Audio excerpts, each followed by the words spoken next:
السلام علیکم ناظرین، میں ہوں آپ کا ہوسٹ احسن محمود عوان۔ ناظرین، آج ہمارے ساتھ موجود ہیں موٹیویشن اسپیکر عبدالوارث صاحب۔ آئیے ان سے بات کرتے ہیں اور ان سے پوچھتے ہیں کہ وہ کس طرح مسلمان ہوئے ہیں عیسائیت سے۔ آئیے ان سے بات کریں۔ السلام علیکم۔ وعلیکم السلام علیکم سر، کیا حال ہے؟ ٹھیک ٹھاک ہیں؟ اللہ کا شکر ہے۔ پہلے سر آپ کا بہت شکریہ کہ آپ نے ہمیں ٹائم دیا ہے۔ سر یہ بتائیں کہ کس طرح آپ اس سائڈ پہ آئے ہیں؟ الحمدللہ اسلام ایک اس کائنات کی بہت بڑی حقیقت ہے، اور جب آپ حق کی تلاش میں نکلتے ہیں گو کہ آپ کو تنگی تکالیف پریشانی مجبوریوں کا سامنا کرنا پڑتا ہے، نشیب و فراز سے گزرنا پڑتا ہے۔ اور میں ان نشیب و فراز کو اس طرح دیکھتا ہوں کہ جب شعور نے میری زندگی پہ دستک دی تو سب سے پہلے جو شعور نے یعنی جو مجھ سے میرے ضمیر سے ایک سوال کیا وہ یہ تھا کہ what is the purpose of your life, زندگی کا کیا مقصد ہے، کیا کر رہے ہو یہاں پہ، اور پھر کہاں جانا ہے۔ تو یہ زندگی میں جب آپ کی زندگی میں شعور داخل ہوتا ہے تو بنیادی سوالات اس کے یہ ہوتے ہیں، اور جب ان سوالات کے جوابات تلاش کرنے کے لیے گیا تو ذاتی زندگی کا مطالعہ کرنے کا موقع ملا، اور اپنے جس مذہب میں ہم 19-20 سال سے جی رہے تھے اس مذہب کا بہت بغور مطالعہ کرنے کا موقع ملا۔ جب وہاں سے بھی راحت جاں اور سکون قلب میسر نہیں آیا تو پھر ہندو مت کا مطالعہ کیا، سکھ مت کا مطالعہ کیا، بدھازم کا مطالعہ کیا، لیکن وہاں سے بھی جب سیٹسفیکشن میسر نہیں آئی تو پھر اللہ سبحانہ و تعالیٰ نے اسلام کا مطالعہ، قرآن کا مطالعہ، رسول اللہ صلی اللہ علیہ وسلم کی سیرت طیبہ کا مطالعہ کیا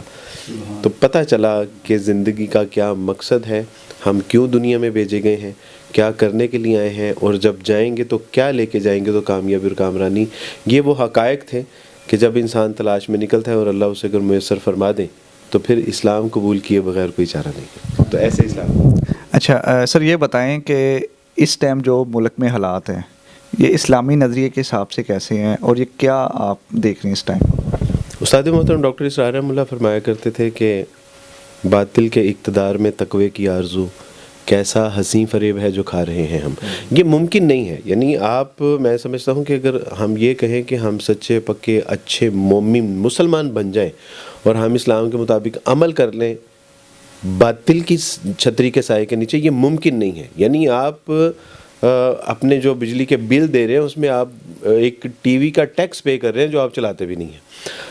آپ کو جو ہے وہ ایسے سود میں پارٹیسپیٹ کرنا پڑتا ہے کہ آپ اس میں دانستہ نادانستہ طور پہ دونوں طرح سے جو ہے وہ نہیں چاہتے، لیکن اس کے باوجود آپ سود میں جو ہے وہ شریک ہوئے پڑے ہیں۔ شراب کی فیکٹریاں آپ کی چل رہی ہیں جو کہ شرعاً قانوناً غلط ہے، اور جن لوگوں کے لیے ہم جو ہے وہ بنا رہے ہیں وہ کہتے ہیں کہ جناب ہمارے تو اتنے وسائل ہی نہیں ہیں، ہمارے لیے کیوں فیکٹریاں لگائیں۔ حکمران کہ جن کو اللہ اور اس کے رسول صلی اللہ علیہ وسلم کے نام سے چڑ ہے، وہ حکمران کہ جو اپنے کپڑے بیچ کے ملک کا بھلا کرنے کے لیے دعویٰ تو کرتے ہیں لیکن اپنی ایک آدھی کوئی فیکٹری یا انڈسٹری یا اپنا محل بیچ کے قوم کا قرضہ اتارنے کے لیے تیار نہیں ہے۔ تو اس وقت جو حالات ہیں یا جو قانون ہے وہ تو بالکل جو ہمارا کانسٹیٹیوشن آف پاکستان اس کا آرٹیکل 227 جو ہے وہ صاف کہتا ہے کہ بھئی قانون اللہ کا ہوگا، لیکن آپ دیکھیے کہ ایسی ایک جو ہے وہ عوام کو ایک لالی پاپ جھوٹ کا دیا جا رہا ہے کہ کہا یہ جاتا ہے کہ بالادستی جو ہے وہ قرآن و سنت کی ہوگی، لیکن اسلام کا نام و نشان بھی نہیں ہے، کوئی ایک قانون بھی نہیں ہے کہ جو قرآن و سنت کے مطابق ہو رہا ہے، اور یہ وبال ہے۔ یعنی ایک ایسا ملک جس کو آپ نے اللہ اور اس کے رسول کے نام پہ حاصل کیا ہو اور اس کے اوپر قانون اللہ اور اس رسول کا دور دور تک بھی نہ ہو، تو یہ پھر اللہ سبحانہ و تعالیٰ کی کھلی بغاوت ہے نا۔ پھر ایسی قوم ملک ملت کے اوپر پھر اللہ سبحانہ و تعالیٰ کی طرف سے سختیاں عذاب صغرا نہیں آئیں گے تو کیا آئیں گے؟ تو ابھی بھی وقت ہے، اللہ سبحانہ تعالیٰ سے ہم توبہ کریں، اور جو وعدہ کیا تھا کہ پاکستان کا مطلب کیا، لا الہ الا اللہ، پاکستان کو حاصل کرنے کے لیے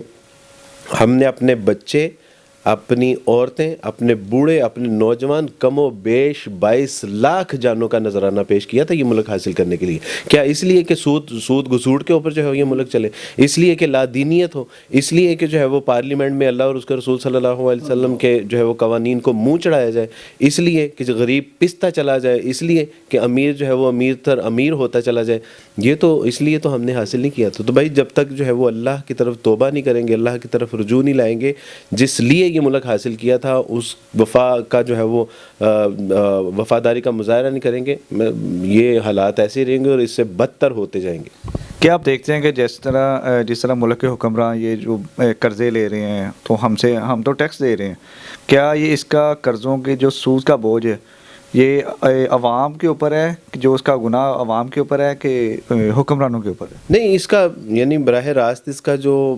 گناہ ہے وہ تو حکمرانوں کی گردن کے اوپر ہے، لیکن اس وقت آپ انفرادی طور پہ دیکھیں تو کم و بیش 1.25 لاکھ میں ہر پاکستانی گروی پڑا ہوا ہے جو ہم نے قرضہ دینا ہے، ہر اگر اس کو ڈیوائیڈڈ بائی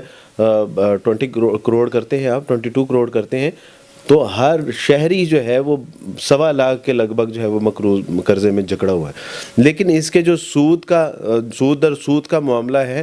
گو کہ اس کا گناہ تو انہی کو ہی ہے، لیکن اس لحاظ سے ہم جو ہے نا وہ اس گناہ میں شریک ہوں گے اور ہمارا گناہ بنتا ہے کہ اس نظام کے خلاف ہم ٹھنڈی لسی پی کے اور میٹھی نیند سوتے ہیں، تو یعنی اللہ سبحانہ و تعالیٰ کے قوانین کی دھجیاں بکھیری جا رہی ہیں اور ہمیں شرم نہیں آتی، غیرت نہیں آتی۔ ہمارے گھر میں گھس کے کوئی اپنا جو ہے وہ کوئی حکم چلانا چاہے، بات منوانا چاہے، وہ تو ہمیں گوارا نہیں ہے، لیکن اللہ کی دھرتی کے اوپر، اللہ کے ملک میں اللہ کے قانون کی جو ہے وہ مذاق اڑایا جا رہا ہے اور ہم جو ہے وہ بڑے خندہ پیشانی کے ساتھ، تو اس میں میں سمجھتا ہوں کہ جو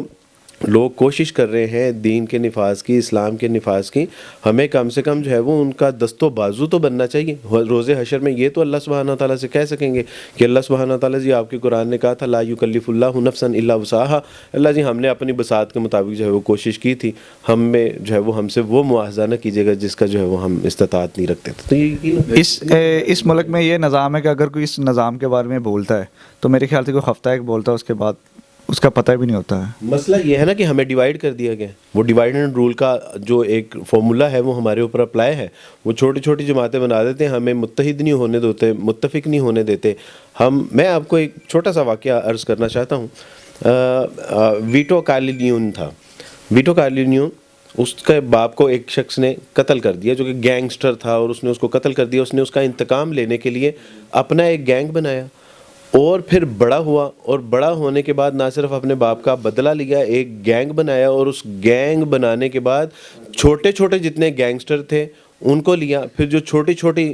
جو ہے وہ گینگسٹر کو ملا کے اس نے ایک بڑا مافیا تشکیل دیا، پھر بڑے بڑے مافیاز کو لیا، ان کا ایک گروہ بنا کے اس نے ایک تنظیم کی بنیاد رکھی تھی جس کو آپ لوگ انڈر ورلڈ کے نام سے جانتے ہیں، اور اس کا جو بانی تھا وہ تھا جس کو آج دنیا گاڈ فادر کے نام سے جانتی ہے۔ گاڈ فادر نے کہا تھا کہ میں مذہب کی دنیا کو یہ سبق سکھانا چاہتا ہوں